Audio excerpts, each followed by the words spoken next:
बच्चों, कैसे हैं आप लोग। आशा करती हूँ कि आप सभी अच्छे होंगे। बच्चों, शुरू करते हैं आज का अध्याय वर्ण विचार। व्याकरण में वर्ण क्या होते हैं, आइए पढ़ें। तो बच्चों, प्रत्येक शब्द का उच्चारण करते समय हमारे मुख से अनेक ध्वनियां निकलती हैं। यानी कि जब हम किसी भी शब्द का उच्चारण करते हैं, बोलते हैं, तो हमारे मुंह से बहुत सी ध्वनियां निकलती हैं। जब मुख से उच्चारित इन ध्वनियों को लिखा जाता है तब वे वर्ण तथा अक्षर कहलाते हैं।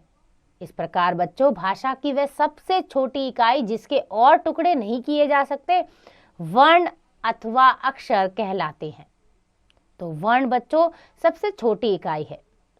याद रखिए कि वर्ण भाषा की सबसे छोटी इकाई होती है और वर्णों से शब्द और शब्दों के मेल से वाक्य बनते हैं। यानी कि जब हम वर्णों को मिलाते हैं तो शब्द बनता है और जब हम शब्दों को मिलाते हैं तो वाक्य। इन उदाहरणों को समझिए यानी पढ़िए। लिखा है सूरज। तो बच्चों, सूरज एक शब्द है, लेकिन पढ़ते हैं कि इसमें कितनी ध्वनियां आई हैं। स जमा उ जमा र जमा अ जमा ज जमा अ, यानी कि 6 ध्वनियां आई हैं जब सूरज शब्द बना। दूसरा शब्द है निकल। न जमा ई जमा क जमा अ जमा ल जमा अ। तो बच्चों, इसमें भी 6 ध्वनियों का प्रयोग हुआ है। और तीसरा शब्द है आया। आ जमा य जमा आ। तो यहाँ पर 3 ध्वनियां। तो इस प्रकार बच्चों हम शब्द बनाते हैं, यानी कि ध्वनियों को जोड़ते हैं फिर शब्द बनते हैं। आगे है वर्णमाला क्या होती है। तो प्रत्येक भाषा की अपनी एक वर्णमाला होती है। जो भी भाषा बनाई जाती है वो वर्णमाला की सहायता से ही बनती है। वर्ण जब एक निश्चित क्रम के अनुसार समूह में रखे जाते हैं तो उसे वर्णमाला कहते हैं। यानी कि बच्चों, वर्णों के व्यवस्थित एवं क्रमबद्ध समूह को वर्णमाला कहते हैं, जब हम वर्णों को एक व्यवस्थित रूप में लिखते हैं। हिंदी वर्णमाला में कुल 52 वर्ण होते हैं। याद रखना बच्चों, जो हमारी हिंदी की वर्णमाला है उसमें हमारे कुल जो वर्ण हैं वो 52 हैं, जो इस प्रकार है। तो आइए पढ़ते हैं वो 52 वर्ण। तो बच्चों, सबसे पहले पढ़ते हैं स्वर। यानी कि हमारी वर्णमाला में आते हैं पहले स्वर। अ आ ई उ ऊ, री से ऋषि, ए आई ओ औ। और बच्चों, स्वर की कुल संख्या 11 है। अगला है अयोगवा, यानी कि अंग और अह, ये हमारे अयोगवा हैं, ये 2 हैं। व्यंजन। तो बच्चों, व्यंजन हमारे जो हैं वो पूरे 33 होते हैं। सबसे पहला होता है क वर्ग, यानी कि क ख ग घ ण। च वर्ग च छ ज झ ञ। ट वर्ग ट ठ ड ढ ण। पंचम वर्ग ट वर्ग त थ द ध न। और प वर्ग प फ ब भ म। तो ये बच्चों पूरे कुल संख्या इनकी 33 है और इन व्यंजनों को हम पंचम वर्ण कहते हैं। अगला है अंतस्तः व्यंजन, ये 4 हैं। य र ल व।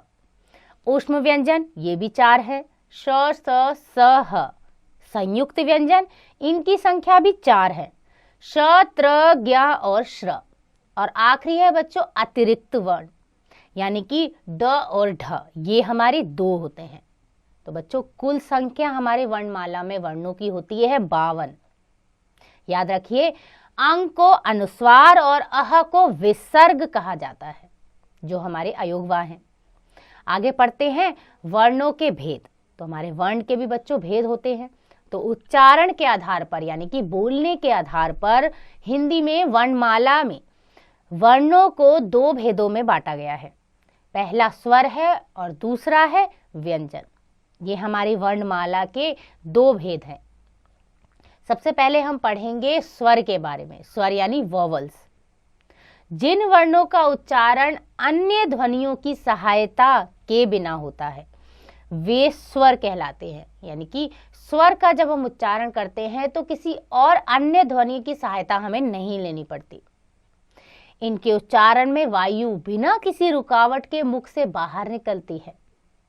हिंदी वर्णमाला में 11 स्वर होते हैं, जैसे अ आ ई उ ऊ, री से ऋषि, ए आई ओ औ। ये हमारे 11 स्वर हैं। याद रखिए बच्चों, प्रत्येक भाषा की अपनी वर्णमाला होती है।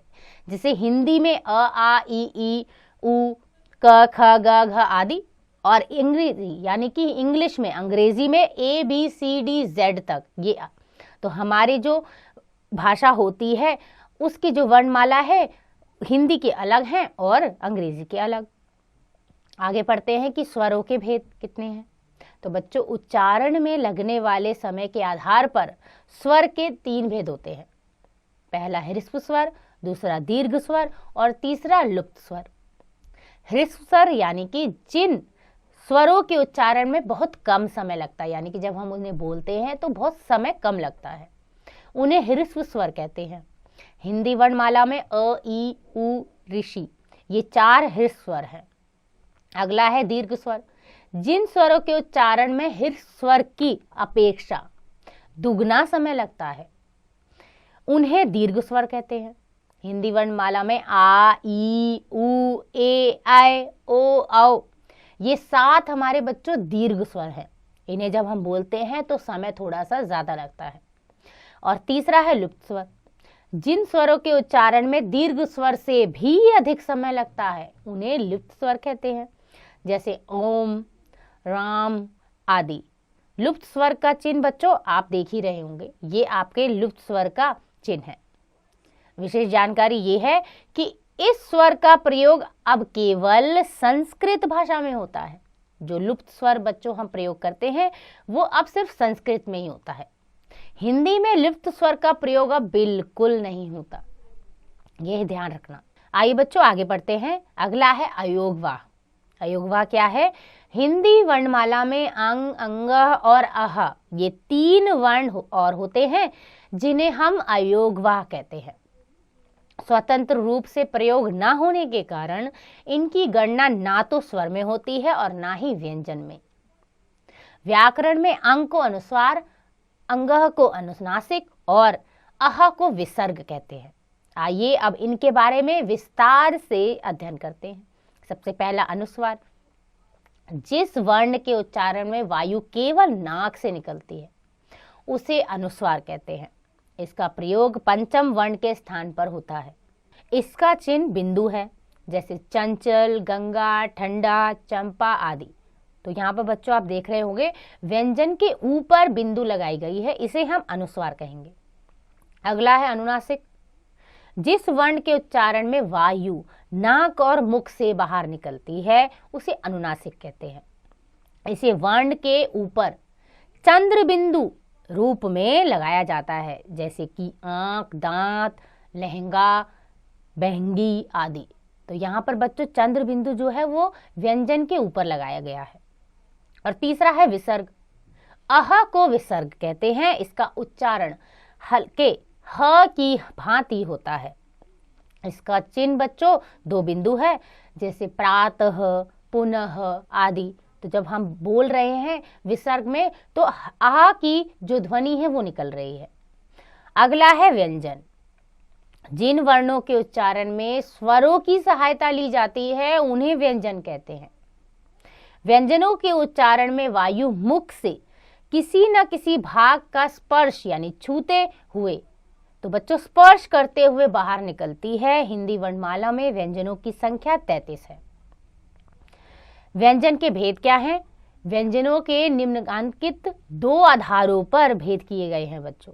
पहला है स्पर्श के आधार पर और दूसरा है श्वास मात्रा के आधार पर। श्वास यानी सांस लेने की मात्रा पर व्यंजन के भेद किए गए हैं।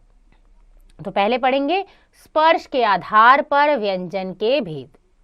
तो बच्चों स्पर्श के आधार पर व्यंजनों के निम्नलिखित के 3 भेद होते हैं। पहला स्पर्श व्यंजन, दूसरा अंतस्थ व्यंजन और तीसरा ऊष्म व्यंजन। स्पर्श व्यंजन यानी जिन व्यंजनों का उच्चारण करते समय जीभ मुख के किसी भाग को स्पर्श करती है यानी कि छूती है। जब हम उच्चारण करते हैं व्यंजनों का तो जो हमारी जीभ है वो मुख के किसी न किसी भाग को छू रही होगी, उसे हम स्पर्श व्यंजन कहेंगे। स्पर्श व्यंजनों की संख्या 25 है। याद रखें बच्चों, स्पर्श व्यंजन हमारे कुल 25 है। इन्हें 5 वर्णों में बांटा गया है जो इस प्रकार है। आइए पढ़ते हैं।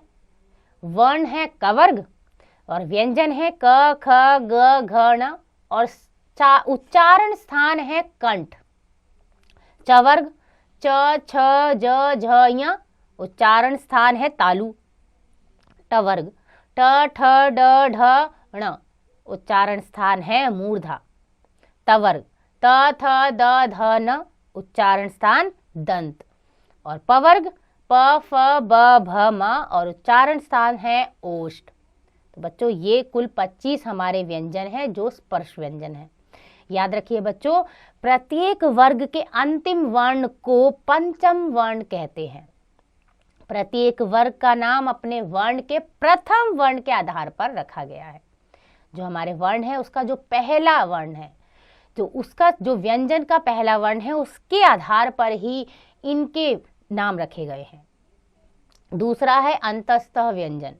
जिन व्यंजनों के उच्चारण में वायु मुख के किसी भाग को पूरी तरह स्पर्श नहीं करती, उन्हें अंतस्तः व्यंजन कहते हैं।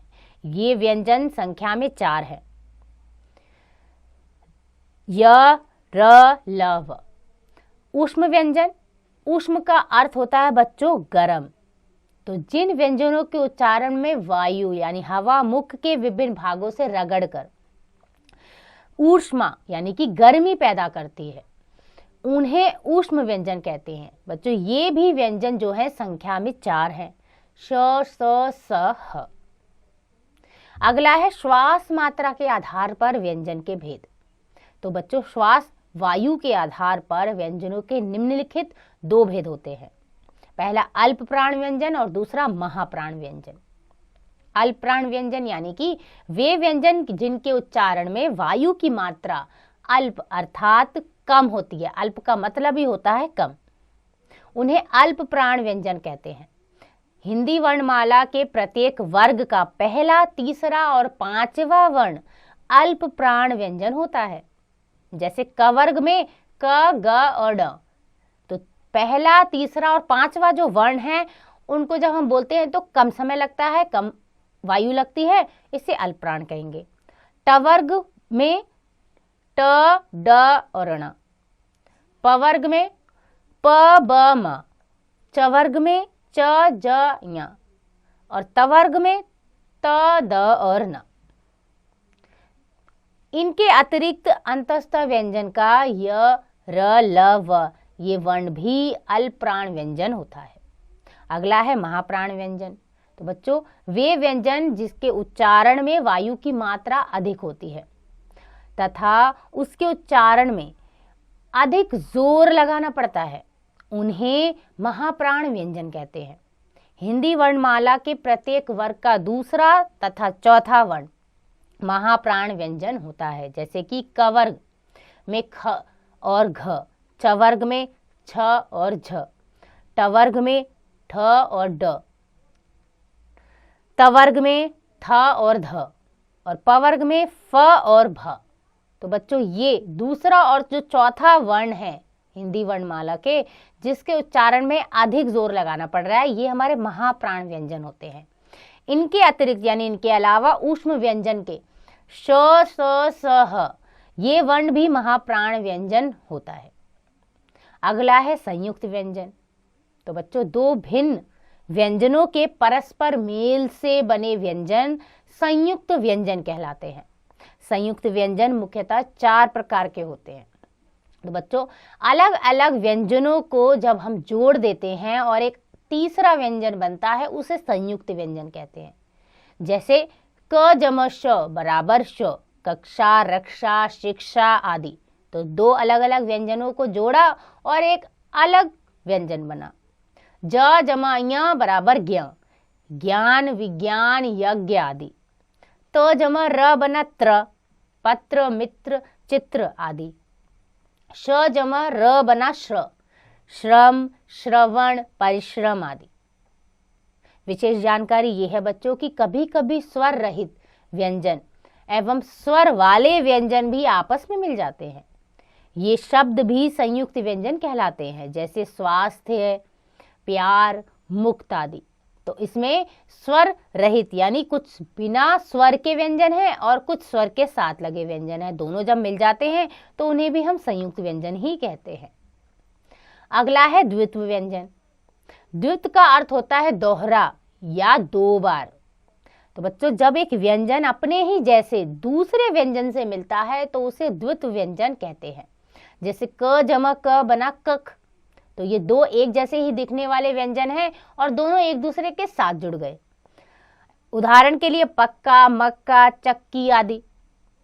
त जमा त बराबर तत्, छत्ता, गत्ता, सत्ता आदि। म जमा म बराबर मम, अम्मा, चम्मच, मम्मी आदि। च जमा च बराबर चच, बच्चा, सच्चा, कच्चा आदि। ब जमा ब बराबर बब, अब्बा, गुब्बारा, बब्बर आदि। और न जमा न बराबर नन, अन्न, खिन्न, भिन्न आदि। विशेष जानकारी ये है बच्चों कि द्वित्व व्यंजन में पहला व्यंजन जो होता है वो स्वर रहित होता है, यानी उसमें स्वर नहीं होता, तथा दूसरा जो व्यंजन है वो स्वर सहित होता है। आगे है अतिरिक्त व्यंजन। तो बच्चों जिन व्यंजनों का उच्चारण करते समय जीवा यानी हमारी जीभ ऊपर उठकर मूर्धा को स्पर्श करते हुए तुरंत नीचे गिरती है, उन्हें अतिरिक्त व्यंजन कहते हैं। हिंदी वर्णमाला में ड और ड जो है वो अतिरिक्त व्यंजन है। विशेष जानकारी ये है कि इन व्यंजनों से कोई शब्द आरंभ नहीं होता, यानी कि ये जो दो व्यंजन अतिरिक्त व्यंजन हैं इनके शुरुआत में लगाने से कोई शब्द नहीं बनता। इनका प्रयोग शब्द के मध्य यानी बीच में अथवा अंत यानी आखिरी में होता है। जैसे कि ड पेड़, सड़क, पहाड़ आदि। ढ गढ़, बाढ़, बुढ़िया आदि। तो ये दोनों व्यंजन शब्दों के या तो बीच में लगे या आखिरी में, पहले नहीं लगते, क्योंकि फिर पहले लगाने से कभी शब्द बनता ही नहीं। अगला है संयुक्ताक्षर। जब एक स्वर रहित व्यंजन अन्य स्वर सहित व्यंजन से मिलता है तब वह संयुक्ताक्षर कहलाता है। यानी कि एक व्यंजन ऐसा है जिसमें स्वर नहीं और एक व्यंजन ऐसा जिसमें स्वर है, दोनों जब मिल जाते हैं तो बनता है संयुक्ताक्षर। उदाहरण के लिए देखिए बच्चों, क जमा त बराबर कत, वक्त संयुक्त। न जमा य बराबर न्य, अन्य वन्य। च जमा छ बराबर चच, लच्छा गुच्छा। स जमा व बराबर स्व, स्वाद स्वाधीन। स जमा थ बराबर स्वत, स्थान स्वस्थ। द जमा ध बराबर दध, युद्ध शुद्ध। आगे बढ़ते हैं बच्चों स्वरों की मात्राएं। तो बच्चों स्वर जब व्यंजनों के साथ मिलते हैं तो अपना रूप बदल लेते हैं। स्वरों के इस बदलते हुए रूप को मात्रा कहते हैं। यानी कि स्वर जो है जब व्यंजन के साथ लगते हैं तो अपना रूप बदल लेते हैं और रूप बदलते हैं मात्रा के लिए, मात्रा बन जाते हैं। जैसे र जमा आ जमा म जमा आ, शब्द बना राम। इस शब्द में रंगीन भाग में ध्यान दीजिए, जो रंगीन है इसमें स्वर आ का रूप बदलकर आ हो गया है, इसे ही आ की मात्रा कहते हैं। अ स्वर की कोई मात्रा नहीं होती, शेष सभी स्वरों की मात्राएं होती है। तो बच्चों ध्यान रखना, जो हमारा अ स्वर है उसकी कोई मात्रा नहीं होती, जो बाकी हमारे स्वर हैं उनकी मात्राएं होती हैं। स्वरों को व्यंजनों के साथ मिलाकर लिखते समय उनका बदला हुआ रूप मात्रा कहलाता है। तो हिंदी वर्णमाला के सभी स्वर और उनकी मात्राएं इस प्रकार हैं, आइए पढ़ते हैं। पहला स्वर है अ। तो बच्चों अ जो स्वर है उसकी मात्रा नहीं होती, मात्रा का जो प्रयोग होता है वो क जैसे। तो उदाहरण के लिए कर कल, कलम कलम। अगला है आ की मात्रा है आ। उदाहरण के लिए लिया हमने का और शब्द बना काला काया।